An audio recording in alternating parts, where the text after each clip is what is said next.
There is one Tarheel we get asked about the most. There is one Tarheel everyone wants to see play basketball. There is one Tarheel that everyone was incredibly excited to see play on Monday night against Central Arkansas. That Tarheel is Luka Bogavac, and he's here in Pod World headquarters. Luka, thanks so much for coming by. Thank you for the invitation. So take us through your Monday night. You come to the Smith Center. You have no idea if you're playing. What happens then? Yeah, as you said, it was crazy. So I was prepared like you, like pants, t-shirt. So I didn't have idea that I will play this night. And just the Coach Davis come to the office and told me, "You ready to play?" Like in the movie. You can just see this in a movie, I think, So it was crazy. I was really excited after this call, and I just get on the court and warm up a little bit and just ready to play. Was it hard to play when you weren't thinking you were gonna play? Since you didn't know you were gonna play, was it hard to go out there and make it happen? I mean, I was just praying to stay healthy after the game, just to because I wasn't mentally ready for playing. I just want to support the guys, but from the bench, not to be on the court. But I think I was really excited, so I didn't feel nothing. I think that even if I didn't warm up, I would be able to play. But mentally I wasn't ready at all. But as I said before, I was just praying to stay healthy. That's Luka when he isn't ready to play. Yeah. Adam. We're excited to see Luka when he is ready to play. Well, now you only need 10 minutes of warm-ups. No need to get here a couple hours early. Look, Luka has 10 minutes. He's ready to go. Give me the ball. Tarheel fans got to see you on Monday night, so they know a little bit about you as a player. Tell us more about you as a player. What are we going to see over the course of this season? I think one of the things that really I helped this team with experience. I already play overseas, so I know which we need to win the games, so which step we should take. Also, how we should build as a team, for chemistry and stuff like that. So I really think that one of the most experienced guy here, if not experienced guy here in the team. So I really want to share my experience to also know everybody. So this is maybe why I will need some time to just adjust for all the guys. They know me on the court and I know them. So after that, it will be much easier to play. What has being here in Chapel Hill in the United States? What has this experience been like for you from that angle, from that side? Yeah. So for first or second month, I was really lost, because everything was new. I didn't expect a lot of things. Also, how it works here, how the players are treated here. So it's a way different than in Europe, way different basketball, but also off the court.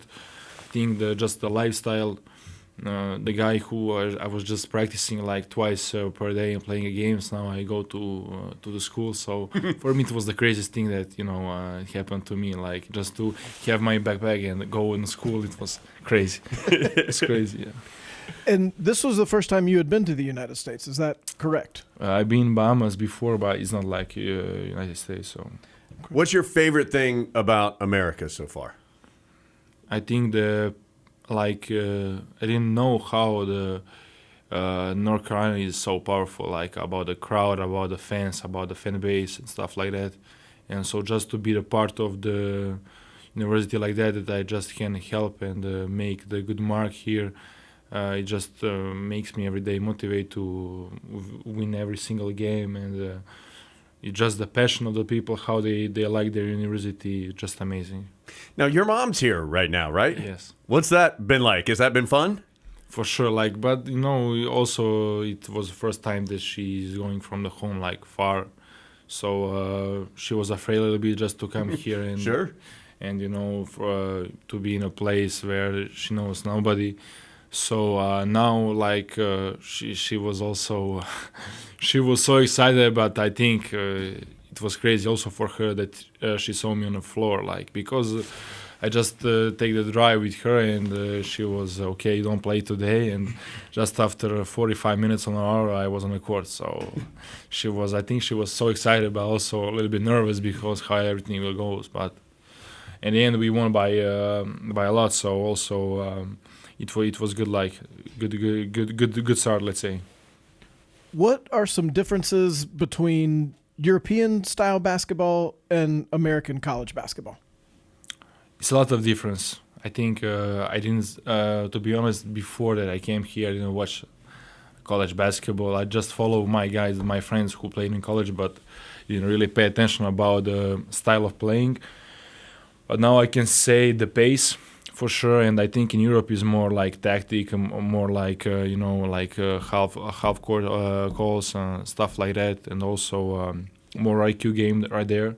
I think here is more like just like run, push the ball, and try to score in as fast as possible. So it's different. A lot of new rules maybe for me, but I think that with the time I will adjust. I think more time I spend on court, I will be more ready for the biggest game on the season. So it's just something that I think I will just good. So I think also the coaching staff, they did a great job for me, so I'm happy. How have you gotten to know your teammates? Obviously, you're from a different place and a different background than they are. How do you try to get to know these guys as people, not just as basketball players? Yeah, so I think that I never been on a team that have like a lot of American guys. Like I think almost all team are American, so it's a different. Like the mentality is different. Also, the things that I let's say I think that also the mental. I play with a grown man, so I was the guy who was learning the stuff, and now I think like I'm the older guy, and so like somebody who has 30 years old, but also I think that I think some things that they will have when they will leaving the college career, I already had it. So I think that I have this advance of about like the game mentality and how I will approach every game and stuff like that. So a little bit more mature, but I think also the guys are great. So when I came first time, I have a guys who just we walk around, we just take a dinner or take something to eat, and it was really good just to be around them and not to be just on the court. How many languages do you speak?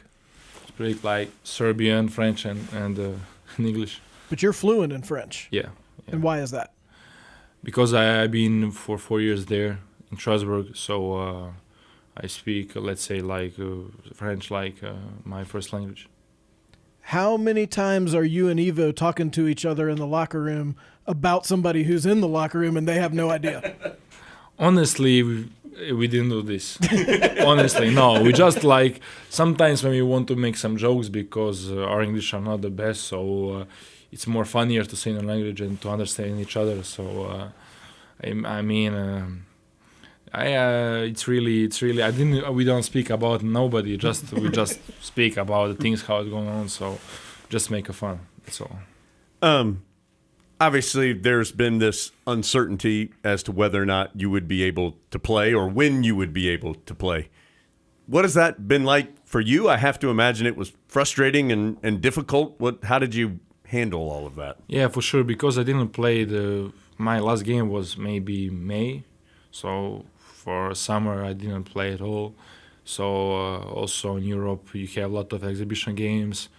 My ex-team, they played maybe 10 games, like competition games, but with the exhibition, let's say maybe 15 or let's say 20. So it's a big amount of the games, and I didn't really, I was like nervous a little bit how it will go. I'm new here, so I wasn't here for summer, so how I'll be accepted by the group and how it will go on the floor, So I really think that now I'm more relaxed about just that now I can be ready with my mind to play the games. because now for 2 or 3 weeks I was like on the side, just watching the guys how they playing, and also I know that I can't contribute on the team, so it's kind of weird position, because you're ready to play, but you can't play. So it was like also the first time that I've been through something like that. When you were deciding where you wanted to play this season, what did you like about what the Carolina coaches told you how they planned to use you? I know Coach Frederick was heavily involved. What did you like about the fit here at Carolina? But I mean, we had a lot of I had a lot of talks with Coach Davis, so I really liked his idea how I will match here. He told me that the departure of RJ Davis, so they have a couple missing pieces that they really need for this year. So I start to look for this option. To be honest, I didn't know that I will finish at the college basketball, but I mean, we had really good talks during all the summers, and just he showed me a couple of highlights of the games, the way how he likes the people play here. So I really appreciate it, and I think after the first call, I knew that it will be my home for next year.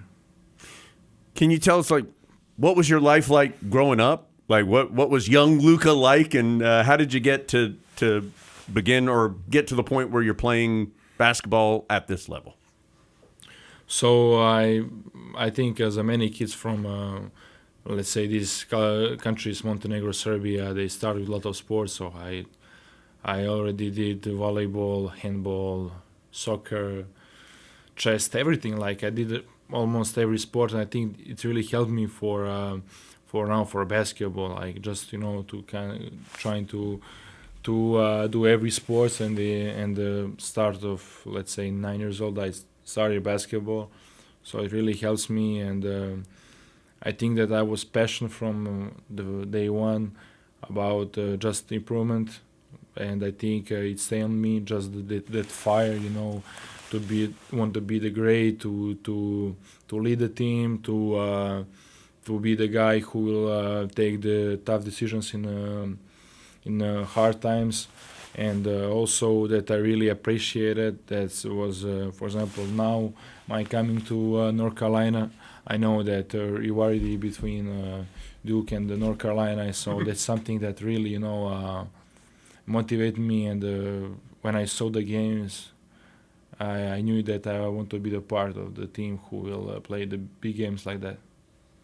And your dad played also, right? And coached as well? For sure, yeah. What are some lessons he taught you about the game, and do you remember the first time you beat him? We didn't play one against one at all. It's crazy, but I think we never, maybe some shooting drill, but never like one-on-one. So, but he always told me to work hard, to just be focused on things that I can control, not to let the things negative stay on you, just to try be positive and press the button, turn off when the practice is and when it's finished. So your mind is clear, you go to home, you did something else, and just don't bring the negative things to your home and just put you in a bad mood. If you're not playing basketball, what are you doing? What do you like to do when you're not playing? Like my job? Or just what? Like for now, I'm just like, because it's time difference from Europe, so I just try to catch up with my friends on FaceTime. So just to try to talk with them as much as possible to see what they're doing, how they're playing. Also my friends who play basketball. So I mean, it's different. Like my lifestyle changed a lot because here, like, I'm a student right now. So I think I wasn't ready. I wasn't ready at all. And also, I think I'm more fatigued and I'm more tired because I knew that I have, go to school to do all this part that before I just was concentrated about the basketball and be like a pro. Hubert Davis said best grades on the team. Just saying. What have you learned about being a Tar Heel these last couple months that you didn't know before? As I mentioned before, maybe the culture, the tradition of the people. Because during the first month, a lot of players, former players, they come to speak with us, and I saw how for there is really important in North Carolina. So I just it just like makes me that this place is special. So I really wanted to make a big things here, just to try to follow some steps from the other players that they play here. So for me, it's a goal for sure.